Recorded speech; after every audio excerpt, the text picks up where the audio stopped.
Hi, you're in the workshop with Mark Tunnelly, and I asked myself a question the other day, and not for the first time. I ask myself this question constantly. And the question is, why test curves? Why not casting weights? Right, so I'm going to sort of riff a little bit about that, and it's complex. And I'm going to go straight off on a weird tangent and talk about float rods straight away, because there is no casting weight to a float rod. I mean, if you've got a 6-gram float, a 10-gram float, a 12-gram float, that would be bloody big float. So any rod would cast that. So they would need some sort of test curve or some sort of description about their playing action and their physical capability of handling big fish. So I think there's a call for test curves on float rods, even though float rods don't have them at all. Right. I'm going to come to carp rods and specialist rods, but I'm going to talk about match rods, feeder rods predominantly, bomb rods, etc. They all have casting weights. No test curves, because it makes sense. Test curves don't make sense. They don't make sense to me, let alone anybody else. So, but casting weights, we know the weight. We physically pick up a feeder, a lead, etc. And we know the weights. 2 ounces, it's 3 ounces, it's 56 grams, whatever.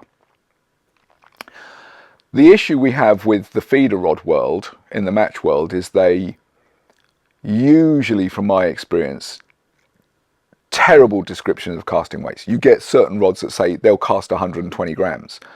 They won't. They'll lob it. They won't cast it, what we specialist anglers would call a cast. You know, snap the rod in a heartbeat if you try to bloody cast that. So, it's a difficult one. I think there needs to be a move away from test curves. It's never going to happen, agreed. But there should be a move away from test curves and go to a casting weight, or at least a casting weight range. But it would have to be very accurately done through proper testing, proper experiments, and with people who know what they're talking about. Now, sidetracking again, we go to the beach rod world, and if you go into the sort of coastal tackle shops and pick up a relatively cheap beach caster, and they all just say 4 to 8, 4 to 8 ounces. Well, you put 8 ounces on, and again, you'll just about lob it into the surf, and you put 4 ounces on, and you'll probably get a bit of a speed up on it.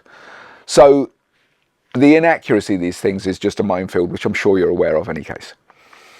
So if it was up to me, I would scrap test curves and I'd have casting weights put on rods. Now, say for instance, let's look at an example. Let's look at a standard 2.75 12-foot carp rod and an accurate 275. Not some company that's decided to do an old classic through action version. It's like a floppy piece of blancmange, or somebody who's got a really high modulus staccated version. A more normalized, standard, well done 275. Now that's a 2 to 3 ounce rod. So what I mean by that is a very high speed, really whippy cast. 2 ounces will load it. Any more than that and it will slightly slow down, believe it or not. But if you're wanting to punch that, say, 80, 90 yards, etc., 3 ounces will give more towing capability. So this is a complicated area, as you can see. And it's something I struggle with all the time. And I think I might put both details on rods eventually. If I design another range of rods, I might end up saying it's a 275, 2 to 3 ounce casting weight, if that's applicable. And say something like a 3.25 test curve might be a 3 to 4 ounce casting weight. And what I mean by that again is a very high speed cast. You might need 3 ounces because the 4 ounce might slow it down. It might be too much, but for standard sort of lobbing around type thing, 4 ounces will work great. So it's a complicated area, casting weights, a very complicated way. You could come down to a very just singular point and just say this is a 3.5 ounce rod, for example. And that is its high speed casting weight. So in other words, a 90% full on blast trying to cast to France, it requires 3.5 ounces to give you maximum towing capability without overloading the rod and slowing things down. It's complex. And we thought test curves were complex. So It's not something I can solve. It's not something that I don't think anybody can really solve completely, but I think we can get a better description of a fishing rod than some random test curve, because I build these day in, day out. I work with them day in, day out, and I fish with them, not day in and day out, but I wish I did fish day in, day out. Anyhow, and one company's 3.5 is not the same as another company's 3.5. And when you start changing moduluses of carbons, it compounds that problem. And when you change length, it's even worse. You take a 3.5 pound 10-footer, and it's like a little stiff stick. But you put that at 13-foot 3.5, and there's wobble to it. And there's a lot of feeling involved in this. So I think it would be easier to have a casting weight. If you're going to have a range, a very small range, like, 1 ounce variation, like 3 to 4 ounces, or 4 to 5 ounces, or 2 to 3, whatever that be. And ideally, it should really just be, as I'm repeating myself here, a casting weight for a high-speed cast. So in other words, as I've said before, if you pick up this rod and it says 4 ounce high speed on it, means 4 ounce, you'll get a perfect cast. 3 ounces, and it will cast probably faster, but we won't have the towing capability, so won't have the distance.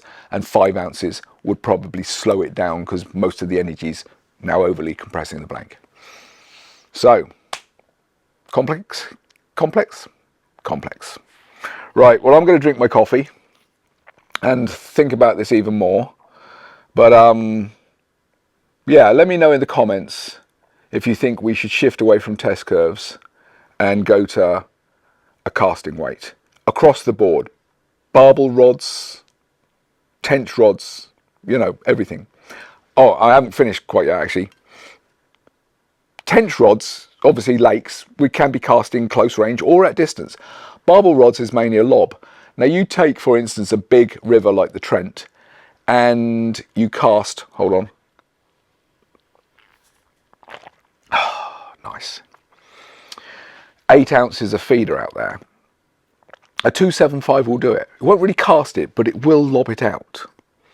So it's a completely different ball game when you're talking about rivers, because you could cast right the way across the widest section of the Thames, say for instance, but you'd never be able to hold because the water pressure on the line would just rip you to pieces. So most of this stuff is close range, so it allows you to use heavier leads. So a 275 carp rod would have a high speed casting weight of say 2.5 ounces. But on the barbel rod, you'd describe that as a 4 to an 8 maximum. Now it is getting complicated. I am muddying the waters, but welcome to my world. This is the complexities of rod building and describing rods. So on that note of complexity, I shall leave you to pondering, and do comment and let me know your thoughts, and enjoy your fishing.